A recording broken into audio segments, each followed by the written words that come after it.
Hello, my country people. Today is a day for jollof.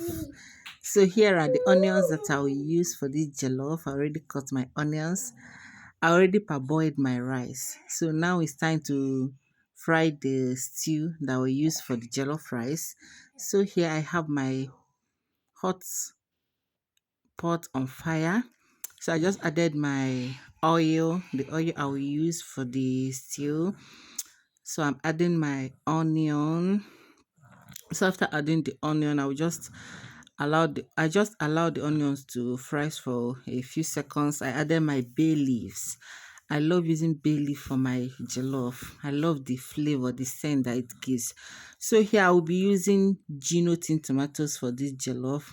I just noticed that Gino is the best tin tomato to use so far. Though it's very difficult to get it here because you only buy it from African store.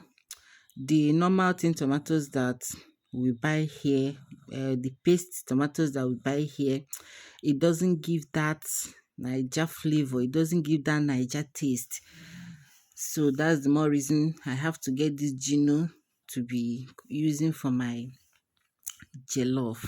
So here I'm stirring the tomato to make sure that everything mix very well. So I'll not have any lumps one side. So I'll be adding my curry. I'm using hot curry for this jollof, hot curry. So I just added the hot curry for the on the stew. I'll be adding thyme. I love curry and thyme. Anything I cook, I always add curry and thyme. I don't know if I'm the only one that loves both. So I just added my thyme.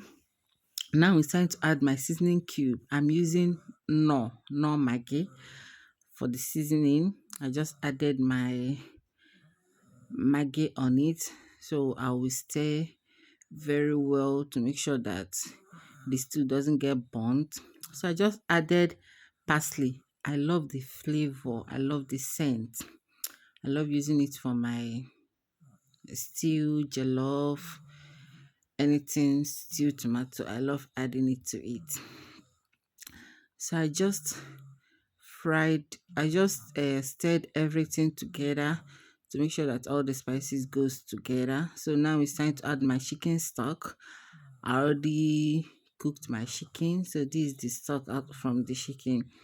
So I just added it and stir very well to make sure that everything goes smoothly. I know that this my jollof will be very delicious. So I just added a little water, the water that I will use to cook the rice. I didn't add much water. You understand? Rice gets very easy to boil, so I don't need to add plenty water. So I added salt to taste. I added my salt to taste. So I just tested it to make sure that all the ingredients goes well. So I covered it to boil for some time. So here is my pepper. I just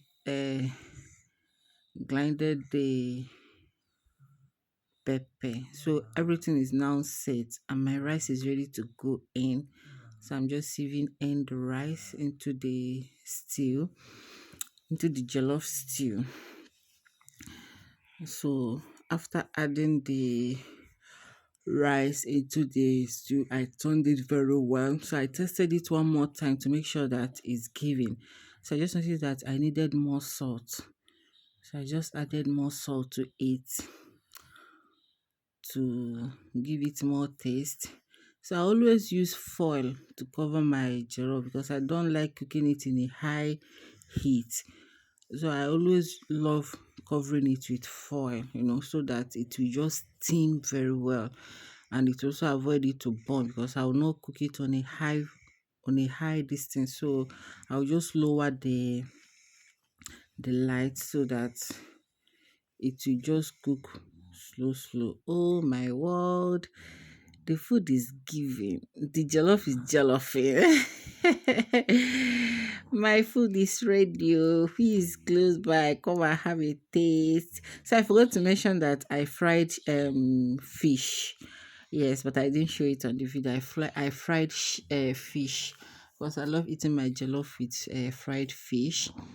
So let's have a taste of the food to know how it is, to know if it's giving, to know if it is what we expected. Hopefully lovely. I loved it.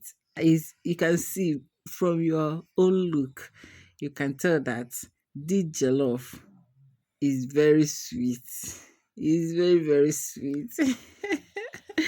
Let me have a bite of my fish. I love fried fish. I love it so very much. So this one will go to the man of the house. That's how you serve the kings. You understand? So this is my husband's portion of the food. That's how we roll. Thank you guys for watching. Please help me grow my page. Help me share my videos. Like, comment how you cook your own jollof. Thank you.